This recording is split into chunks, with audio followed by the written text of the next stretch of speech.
Immunity बढ़ाने के उपाय है कि आप सकारात्मक व्यवहार, पॉजिटिव एटीट्यूड, घबराना नहीं है, मेडिटेशन, योग, प्राणायाम, फल, ड्राई फ्रूट्स, 10 घंटे का सोना, ये सब इम्यूनिटी बढ़ाने के ज़रूरी होता है। वो सब करें कि इम्यूनिटी बढ़ा रहे, परहेज करें, आपको ब्लैक फंगस होगा नहीं। नमस्कार, मेरा नाम आलोक है, आप लाइवस्ट्रीज देख रहे हैं। कोरोना महामारी की इस दौर में अभी कोरोना से छुट्टी मिली नहीं कि ब्लैक फंगस ने दस्तक दे दी, और इस ब्लैक फंगस को लेकर बहुत सारी बातें जो हैं वो सामने निकल के आ रही हैं। इस वक्त हमारे साथ डॉक्टर सुनील हैं, नेत्र रोग विशेषज्ञ हैं, IMA के वाइस प्रेसिडेंट भी हैं। क्या लगता है कितना खतरनाक है ये ब्लैक फंगस? क्योंकि लोग काफ़ी अफवाह में भी पड़ रहे हैं, हम उस पर बाद में आएंगे, लेकिन ब्लैक फंगस के संकेत जिस तरीके से मिल रहे हैं या मरीजों की संख्या भी बढ़ रही है, आपका भी क्लिनिक है, क्या लगता है अभी तक ऐसे पेशेंट मिले हैं? देखिए, ब्लैक फंगस या म्यूकोर माइकोसिस एक फंगल इन्फेक्शन है जो म्यूकोर माइसिटिस नाम के फंगस से होता है, लेकिन वो एक रेयर डिसऑर्डर है, कॉमन नहीं है। दूसरा, ये सामान्य व्यक्तियों को नहीं होता है, जिसका कि इम्यूनिटी कम हो उन्हीं को होता है। जैसे जो कोरोना से रिकवर किए हों और उनको अगर कोरोना के इलाज में लंबे दिन तक स्टेरॉयड चला हो, लंबे दिन तक ऑक्सीजन चला हो, वो वेंटिलेटर पर गए हों, या वो डायबिटिक हों, या वो कोई इम्यूनो मॉड्यूलेटिंग ड्रग पे हैं, जैसे कि कुछ आर्थराइटिस के पेशेंट और किडनी ट्रांसप्लांट के पेशेंट होते हैं, तो कोरोना से जो हाई रिस्क फैक्टर के मरीज होते हैं उनमें होने का चांसेस होता है, और ये रेयर डिसऑर्डर है। और होने पर भी ये लाइलाज नहीं है। शुरुआती लक्षणों में इलाज होता है, उसमें जो हताहत होने की संख्या भी कम है। तो समय होता है जब उस वक्त देख लेना चाहिए कि हाँ, डॉक्टर के पास अब जाना पड़ेगा। वही कहने का मतलब है कि ये रेयर डिसऑर्डर है, सबको नहीं होता है, जिसको होता है उसमें भी अधिकांश का इलाज होता है। यानी कि कुल मिलाकर घबराने की ज़रूरत नहीं है, पैनिक की ज़रूरत नहीं है, घबराने की जरूरत नहीं है। देखिए, कैसे लक्षण जब पता चल जाए घर में, क्योंकि बहुत सारे अखबारों में भी हम पढ़ते हैं, वीडियोस भी हम देख रहे हैं, वो तो सिम्टम्स तो पता हैं, लोगों को पता है, लेकिन अब क्या लगता है क्या मास्क का उसमें कुछ अहम रोल है? क्योंकि देखिए, मान लीजिए हम उदाहरण के स्वरूप में हैं कि मैंने अभी एक कपड़े का मास्क लगाया है जो कॉटन का बना हुआ है, आपने पहना है N95, तो मैं तो इसे टाइम टू टाइम वॉश कर लूँगा, धो लूँगा, लेकिन अब आप इसे धो नहीं पाएंगे। बहुत सारे लोग N95 पहनते हैं, तो क्या इसका भी कुछ अपना है? निश्चित ही फंगल इन्फेक्शन में हाइजीन बहुत बड़ा रोल है उसका। तो हाइजीन में मास्क का हाइजीन भी आता है।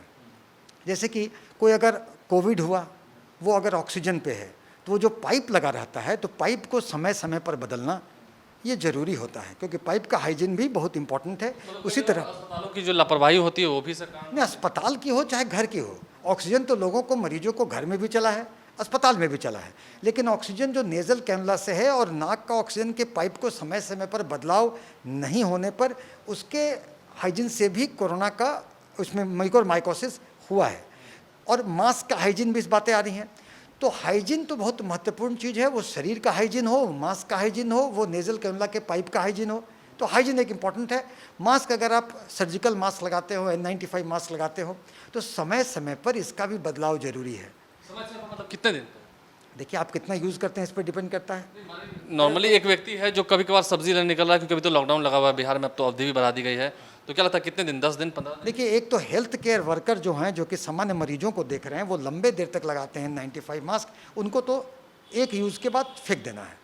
लेकिन जो कोई व्यक्ति को हमेशा मास्क की ज़रूरत नहीं है, वो कभी कभी लगाता है, तो मास्क लगा करके इसको एक खुले एनवायरनमेंट में जहाँ धूप उप लगता हो वहाँ पे टांग दे, तो 2-3 बार वो यूज़ कर सकता है। लेकिन टांगने के बीच में वो एक हाइजीनिक जगह पर हो जहाँ की धूप और हवा हो, ताकि उसमें से जो फंगस, उसमें जो अगर जो फंगस होता हो ग्रो करे, तो वो फंगस वहाँ से उसका वो नाश हो जाए उसका, तभी वो ठीक है। अभी के समय में कैसे समझ लेना चाहिए कि अब डॉक्टर्स के पास रुख करना चाहिए? क्योंकि कई लोग घर में ही अपने से या मेडिसिन वाले से पूछ कर कुछ ड्रॉप्स डालना शुरू करते हैं, तो ये तो काफ़ी खतरनाक है। देखिए, अगर आप कोविड से रिकवर्ड हैं और आपको अगर डायबिटीज़ हो, आपको ऑक्सीजन लगा हो, आपने स्टेरॉयड का सेवन किया हो, आप इम्यूनो मॉड्यूलेटिंग ड्रग पे हों, तो आप हाई रिस्क फैक्टर हों, सजग हों म्यूकोर माइकोसिस के शुरुआती लक्षणों का।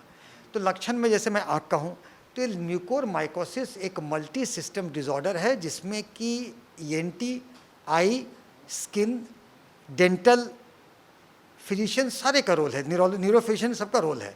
तो आँख में जैसे कि इंटेंस पेन लेके आता है पेशेंट, आँख में बहुत दर्द हो, आँख थोड़ी बाहर की तरफ निकली हो, दो दिखता हो, रोशनी कम हो, काले काले दाग हो, मोबाइल पर काम करना है, लैपटॉप पर काम करना घंटों तक काफ़ी खतरनाक हो सकता है। देखिए ये खतरनाक नहीं है, निश्चित ही अगर देखें तो म्यूकोर माइकोसिस की चर्चाओं पर आंख के बारे में बहुत हमारे मरीज ओपीडी में वो आते हैं जिन्हें म्यूकोर माइकोसिस तो नहीं है, लेकिन वो उन्हें कहीं शक है कि हमें म्यूकोर माइकोसिस तो नहीं है। तो उसमें रोल है कि जो लोग कोरोना से ठीक होकर घर में हैं वो बैठ करके वो व्हाट्सएप पे, फेसबुक पे, सोशल मीडिया पे रहते हैं, तो आंखों में दर्द उस कारण से भी होता है। लेकिन जब आंखों में दर्द होता है या कोरोना से रिकवर होकर उनको शरीर में कमजोरी हो तो उन्हें डर होता है, वो दिखाने आते हैं कि डॉक्टर साहब कहीं बता दीजिए म्यूकोर माइकोसिस तो नहीं है। हम उनको देखते हैं और कहते हैं आप हाँ ब्लैक फंगस, तो हम कहते हैं नहीं है, वो निश्चिंत होकर के जाते हैं। तो ये तो है कि लोग में जागरूकता है। शुरुआती दौर में तो दिखाना तो चाहिए ना भाई कि नहीं क्या- निश्चित ही कई जगह हम देखते हैं कि आंख के अंदर थोड़ा दाना हो जाता है या कुछ और बातें हो नहीं उसी में कुछ पेशेंट म्यूकोर माइकोसिस के सस्पिशन के आए हैं, लेकिन उनको हम लोगों ने आईजीएमएस भेज दिया और नोटिफाइबल डिजीज़ के रूप में घोषित है, तो हमने फिर आईजीएमएस भेज दिया कि आईजीएमएस में उचित उपचारों को कि सेंटर ऑफ एक्सेलेंस के रूप में आईजीएमएस, एनएमसीएच और एम्स को सरकार ने घोषित किया है, जहां निःशुल्क इलाज होता है और दवाइयां भी निःशुल्क मिलती हैं।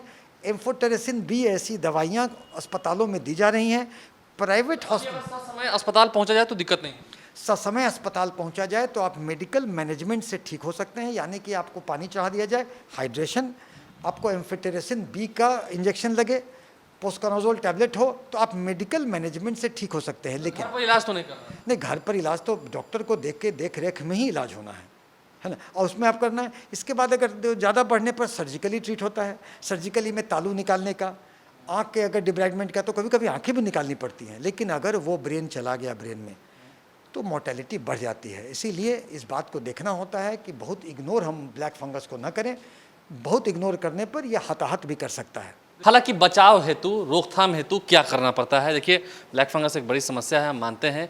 तो इसके बचाव के लिए, रोकथाम के लिए प्रिवेंशन जो होता है, क्या करें, घर में कैसे रहें? देखिए ऐसा है कि जैसे कि आप अगर कोरोना में आप हैं और कोरोना के हाई रिस्क पेशेंट अगर हैं, जैसे कि अगर आपको कोरोना में ऑक्सीजन चल रहा हो तो ऑक्सीजन की नली को बार बार वहाँ के जो है बदलाएं।